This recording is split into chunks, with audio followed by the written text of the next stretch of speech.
Ассалаумағалейкум. Келе жатқан Рамазан айы баршамыз үшін берекелі айлардан болсын. Қазір Шағбан айы.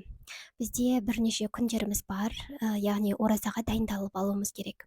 Көбінде туыстарымыз, таныстарымыз ораза қашан басталады деп сұрап жатады, иә. Мысалы, бірі басталады десең, ол кісілер 30 күні әйтеуір тамағын алады, солай жай дайындала салады. Таңнан кеш батқанша ас жүрсем болды, кешке аузымды ашсам болды деген сияқты ойлармен жүреді. Бірақ біз Рамазанды сондай бір құлшылықта былтырғы жылға қарағанда биыл ерекше қылып өткізгіңіз келсе, әр жылы бір жаңа табысқа жетістікке жеткізгіңіз келсе, Рамазанға дайындалған абзалырақ, жақсырақ. Яғни қазір біздің уақытымыз бар, Шағбан айы. Бірақ біз Шағбан айында да көптеген құлшылықтар жасап, сол арқылы Рамазанға бір рухани бай ретінде кірсек екен. Айтады ғой, сен кедейлік емес, жаңағы көңілің немесе ниетің кедей деп. Сол үшін ниетімізді байытайық осы жерде. Бүгінгі тақырып оразаға дайындық, рухани және әйел адамдарға арналған бұл видео, сондықтан бір жартылай рухани, жартылай тұрмыс тіршілікке байланысты видео болады. Маңызды ақпараттар айтылады, соңына дейін видеоны қарай кетіңіз. Бірінші, біз жаңа айттық, ораза жай ғана аш жүру емес, таныстарымыз, туыстарымызға да осы рухани жағы маңызды екенін бауырларымызға, бәріне біз білдіруіміз қажет. Рухани жағы соншалықты маңызды деп. Біз истиғфар айтуымыз керек, және мысалы, мен тақырыптарды жай былай қозғап кетемін, өзіңіз арасынан қажетін аласыз. Истиғфарды екіге бөлу.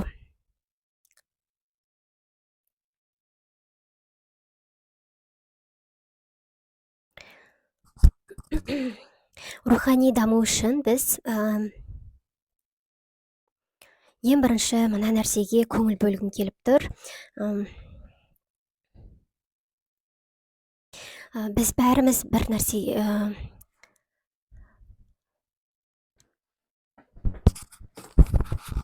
ең бірінші дұға жайлы айтқым келіп тұр. Дұға мұсылманның қаруы. Біз көбінде қиыншылықтарға түсеміз, сол кездерде дұға айтып жатамыз. Былай жақсы күндерде көбінде біз бәрі жақсы болса екен деп қойып жүре береміз. Бірақ біздің денсаулығымызда проблема болуы мүмкін, немесе өмірімізде қандай да бір қиындықтар болып жатуы мүмкін. Ақша жағынан, қарыз жағынан қиындықтар болуы мүмкін, немесе балалы бола алмау деген сияқты әртүрлі біздің қиындықтарымыз бар. Бірақ осы болса екен деп сырттай ғана ойланып қойып жүреміз, жеңіл. Енді осы Рамазанда сіздер қолдарыңызға дәптер алып, қағаз алып, қандай нәрсе тілейсіз өзіңізге. Өйткені бұл да Аллах тағаланың бір мейірім айлары ғой, мейірімін төгіп, бүкіл есіктерді бізге, мейірім есіктерін ашып, бізді күтеді. Былайша айтқанда, бізді мына құлым маған келер ме екен деп өзіне күтеді. Біз сол есікті қағып, ашық тұрған кезде жаңағы есіктерге бүкіл дұғамызды айтып алуымыз керек. Бауырларымызға, мысалы, бауырымыздың басында қиындық болуы мүмкін, тіпті өзіміздің басымызда, мысалы, әртүрлі, мысалы, аналарымыз сахарный диабет болуы мүмкін, немесе тағы да көп қой әртүрлі проблемалар. Каждыйына әрбір бауырымызға жазып, өзімізге жазып, бүкіл дұғамызды оқып, Аллахтан намаз оқысаңыз, намаз уақытында, намаздан кейін, немесе жаңағы намаз оқымасаңыз күнделікті осы ниет етіп намазға осылай дұғаларыңызды оқып жүргеніңіз абзалырақ болады. Өйткені біз қандай дұға тілейміз, қандай проблемамыз бар еді, кейде ұмытып та қаламыз, иә. Бірақ жазатын болсақ, біздің есімізде әрқашан жүреді, және әдетке айналдырамыз дұға жасауды. Және екінші, истиғфар айту. Мысалы, айтамыз ғой, біз астағфируллах деп айту керек екен. Мысалы, күніне 100 рет айтамын дейміз, бірақ айтпай кетеміз. Солай айлар, күндер, жылдар өтіп жатады. Сол үшін біз астағфируллах деп, мысалы, бөліп алғанымыз дұрысырақ болатын сияқты. Егер сіз өзіңіз көп орындауға, сондайға бейім емес болсаңыз, мысалы, таңертең астағфируллах деп мен 100 рет айтамын. Мысалы, автобуста кетіп бара жатқан кезде, немесе тамақ ішіп болғасын бір кішкене 5 минут уақытым болған кезде мен Инстаграмға кірмеймін. Мен өйткені таңертең астағфируллах деп 100 рет айтуым керек деп 100 рет астағфируллах айтасыз. Обед кезінде, мысалы, түскі уақытта, мысалы, 10 рет ля иляха илляллах деп айтамын деп, өйткені сіз миыңыз автоматты түрде бұл нәрселер формироваться етеді ғой миыңызда бара-бара. обед бола бастағанда, түскі уақыт жете бастаған кезде миыңыз түсініп тұрады, 10 рет мен осылай айтуым керекпін деп. Кешке мысалы астағфируллах уә әтубу иләйх деп айтыңыз деген сияқты осылай истиғфарларды бөліп алсаңыз болады. Себебі әне жасаймын деп біз осылай уақытқа бөліп миымызға реттеп бермесек, біз жасамай өмір бойда осылай өтіп кетуіміз мүмкін. Сондықтан дұғаңызды жазыңыз, содан кейін осылай истиғфарларды айтуды уақытымен бөліп алыңыз. Өзі үш таңертең, түс және кешкі уақыттарға. Және осы шағбан айында пайғамбарымыз саллаллаху алейхи вассалам шағбан айында көбірек ораза ұстаған ғой, рамазан айына қарағанда. Сондықтан осы шағбан айында ораза тұтып, асқазандарыңызды кішкене келе жатқан рамазан айына дайындап алсаңыздар болады. Және барат түні келе жатыр, алла қаласа 13-нен 14-не қараған түні, сол күні кеш бата бастағаннан бастап дұға айта берсеңіз болады. Аллах тағала күтеді біздерді. Біздің денсаулық сұрай ма, байлық сұрай ма, қандай не сұраймыз, сол нәрсені бізді күтіп тұрады. Сондықтан барат түніне ерекше көңіл аударып, дұғаларымызды жазып, Аллахтан сұрап, намаздарымызды оқып, истиғфарымызды айтып, құрандарымыздың бетін ашып, тіпті құран оқи алмасаңыз да әлиф деген бір әрпін болса да үйреніп ниет етсеңіз, иншалла Аллах тағала сізге мейірім есігін ашады, сізге жеңілдетіп қояды деп үміттенеміз. Иншаллах, ең бастысы біз барлық нәрсені идеальный қылып жасау, күшті қылып жасау емес, ниет. Біз білмейміз идеальный деген нәрсенің не екенін білмейміз. Біз идеальный бүгін намазды идеальный қылып оқыдым, құлшылықты күшті қылып жасадым деп айта алмаймыз 100% қылып. Бәрін Алланың рахымына үміттенеміз. Біздің сол құлшылығымызда кеткен қате кемшіліктерімізді рахымымен бір толтырып берші деп Аллахтан үміттенеміз. Сол сияқты сіздер де дәл солай барат түні дұға етіп көбірек құлшылық жасаңыздар. Одан кейін қадір түніміз бар. Қадір түнінде де біз барынша Аллаға сиынып, пайғамбарымыз саллаллаху алейхи вассаламға салауат айтып, солай өткізуге тырысуымыз керек. Қазір бірақ біз рамазан айына дайындықты айтып жатырмыз, иә. Енді шүкіршілік көп айту. Осы айда міндетті түрде шүкір айтуды көп бастап кеттіңізші. Біз рамазанға рухани мықты бір керемет болып кіру үшін шүкірімізді бүгіннен бастап кетейік. Мысалы, қазір бір жұмыс жасап жүрген болуыңыз мүмкін, сізге өте ауыр болуы мүмкін. Енді ол жұмысыңызды сіз істегіңіз келмеуі мүмкін, бірақ осы жұмысты жек көрем деп емес, осы жұмыстың барына шүкір, бірақ Аллахым, мен мына жерде жұмыс істегім келеді деп өзіңіздің пландарыңызды айтып, жүрегіңізде жарып айтып, сол нәрсені бір Аллах біледі әрине біздің жүрегімізден, бірақ өзіңіздің шынайы құлыңыз, мен сенің құлыңмын, сен менің Раббымсың деп Аллах тағалаға дұға етіп, солай алақаныңызды жайғаныңыз жақсы болады. Жүрген жеріңіз ұнамаса, тұрған жеріңіз ұнамаса, мүмкін күйеуіңіз ұнамаса, мейлі, ол кісінің бәрібір де ол Аллахтың құлы, бір плюсы болуы мүмкін, немесе бір группада оқитын қыз ұнамауы мүмкін деген сияқты. Әртүрлі, әр нәрсеге бір шүкір етіп, жердің бетінде жүргенімізге, мүмкіндігіміздің әлі бар екендігіне қарап шүкір ету. Енді дұға айту кетті, истиғфар кетті, енді шүкіршілік жайлы айттық, иә. Және не сөйлеп жатырмыз, соған қарауымыз керек. Не сөйлеп жатырмыз, біз кішкене фильтр деп айтам ба, фильтр жасап кішкене солай сөйлеу керекпіз. Өйткені аузымыздан шыққан сөз, ол біздің ішкі жан дүниеміз. Біз көбінде ойымызға не келеді, сол нәрсені айтамыз. Бір адамды жек көргіміз келсе жек көре саламыз, бірақ оның артында не үшін мен бұлай жек көріп тұрмын, не үшін бұлай сөйлеп тұрмын деген бізде ой болмайды.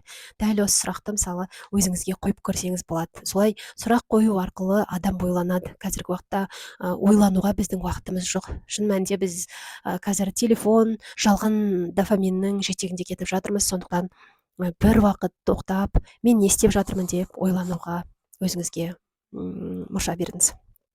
Және тәубе етіп қалуға тырысайық осы айда. Осы айда көбірек тәубе етіп, рамазанға да бір тәубе етіп, солай кірейік, күшті рухани болып. Тәубе еткенде қалай, мысалы, ойыңызға бір кез келген жаман ой келсе, соны тоқтатып, Аллахым, мені кешір, мен тәубе еттім, мен өкіндім, енді қайталамаймын деп, немесе бір нәрсені осы кезге дейін бір нәрсе істеп жүрген болсаңыз, өзіңізге ұнамайтын, нәпсіңізбен кетіп қалған болсаңыз, тоқтатып бірден Алла, мені кешіре көр, мен енді осыған қайтпаймын деп, солай өзіңізді бір реттеп алыңыз, тәубеге келіңіз. Өйткені Аллах тағала тәубеге келген құлына қуанады.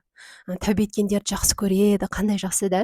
Мысалы күніге бір намаздан кейін жай жолда кетіп бара жатып, бұрын бұлай істеп едім, Аллам тәубе етті, мен де өйтіп істемеймін деп жазсақ, мысалы, қандай керемет. Алламен ол да бір байланыс. Одан кейін біз достарымызды, туыстарымызды ауызашарға шақырамыз. Сол шақырған уақыттарда біз көбінде осыларды шақыру керек деп бір ниет етпей шақыра саламыз. Негізі ең бастысы ниет. Бұл жерде Аллах тағала ниет етіп, я Раббым, мен осылай туыстарымды шақырайын деп жатырмын, сенің разылығың үшін тамақ берейін деп жатырмын деп, ол кісілер келген кезде мүмкін бір тақырып айтып, сабыр жайлы, немесе бір білетін хадисіңізді айтып жіберіп, немесе алдын ала бір тақырыпқа бәріңіз дайындалып келіп, сондай бір Алланы еске алған кештерден мүмкін жасау керек болады. Бір-біріңізбен иман ахуал сұраспай кеткен достарыңызды іздеп, иман ахуал сұрасып, осы айда бір жаңарып алыңыз. Және мысалы құрбыңыз намазға, орамалға келмей жүрген кісілер болса, ол кісілерден не үшін намазға келмей жатсың деп, олармен бір жан дүниесімен сөйлесіп, сұрақ қою арқылы сөйлесу, бұйрық беру емес, сұрақ қою арқылы көркем мінезде сөйлесіп, кішкене өзіңіздің ол кісіге алаңдайтыныңызды, қамқорлығыңызды, махаббатыңызды білдіріп қою керексіз. Және садақа беріп қалыңыз. Өйткені біздің қолымызда өзімізге 10 мың теңге болса, мысалы жартысын садақаға берсек, оның өзі бір үлкен сауап сіздің қолыңызда. Бергеніңіз қалады, өзіңізде қалғаны емес, бергеніңіз қалады. Сондықтан ауру адам болсын, жақыныңыз болсын, бір садақа жасап, солай Аллах тағалаға жақындаңыз. Және келесі, біз әйел адамдар болғандықтан үй тіршілігі бар, бізде ораза келе жатыр деп тамақ жасаймыз.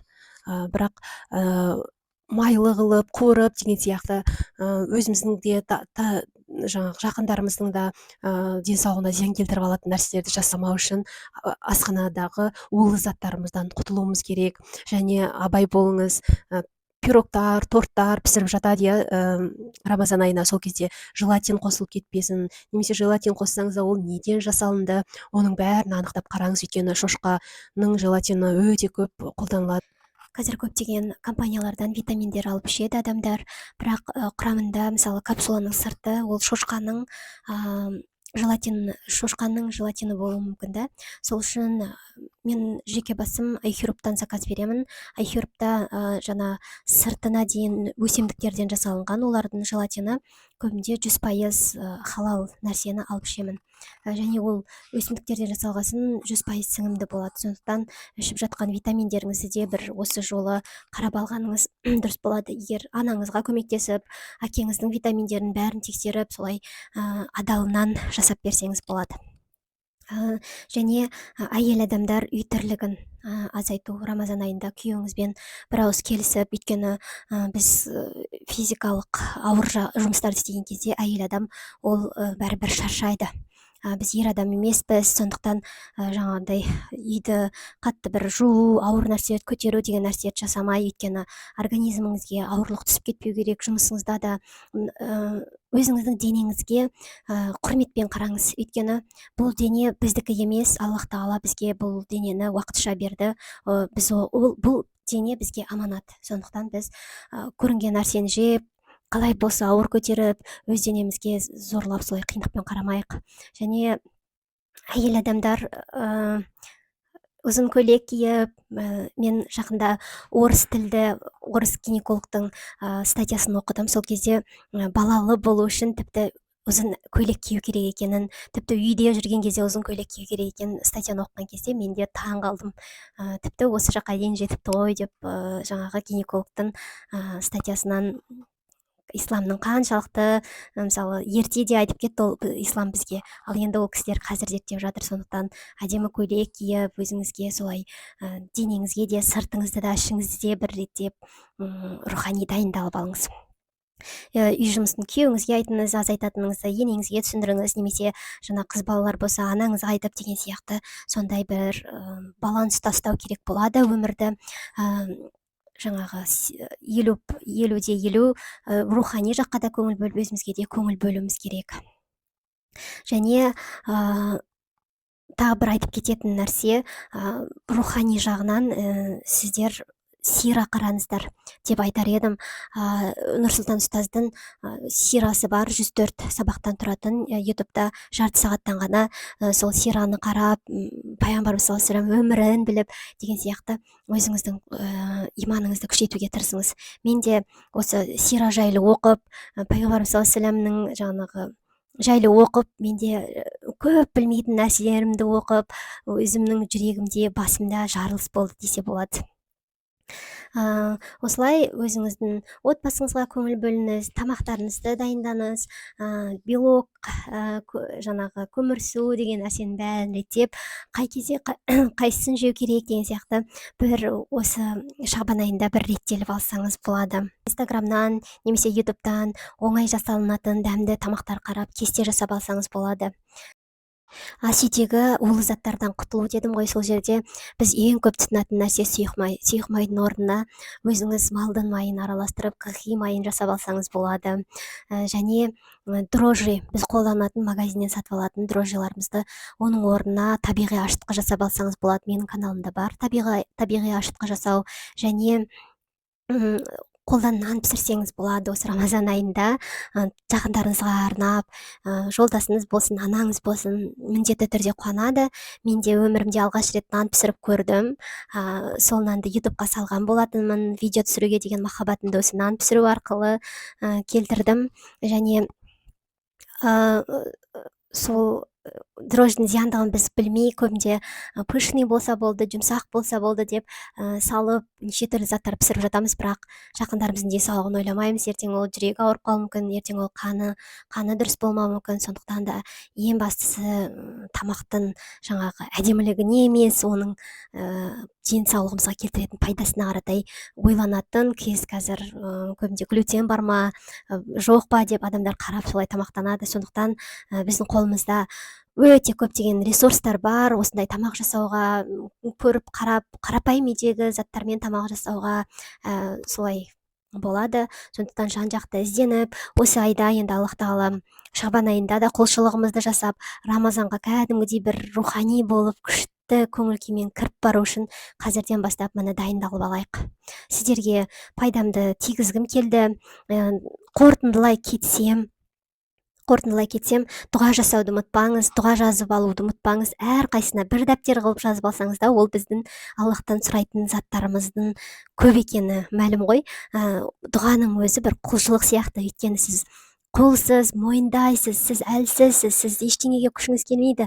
Егер Аллах тағала көмектесіп, осыншама нығметті бермесе, сіз қолыңыздан ештеңе келмейтінін білесіз. Солай күйде барасыз Аллахтың алдына.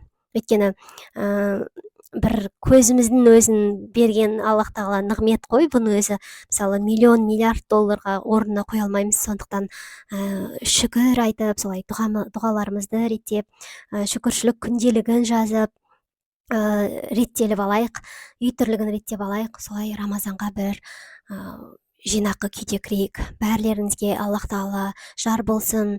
Не нәрсе сұрап жүрсіздер, қандай дүние болсын, ахиреттің болсын заттарын сұрап жатсыздар, сол дұға тілектеріңіз қабыл болсын. Және бұл дүниеге уақытша дүние ғой, біздің үйіміз жәннатта, иншаллах.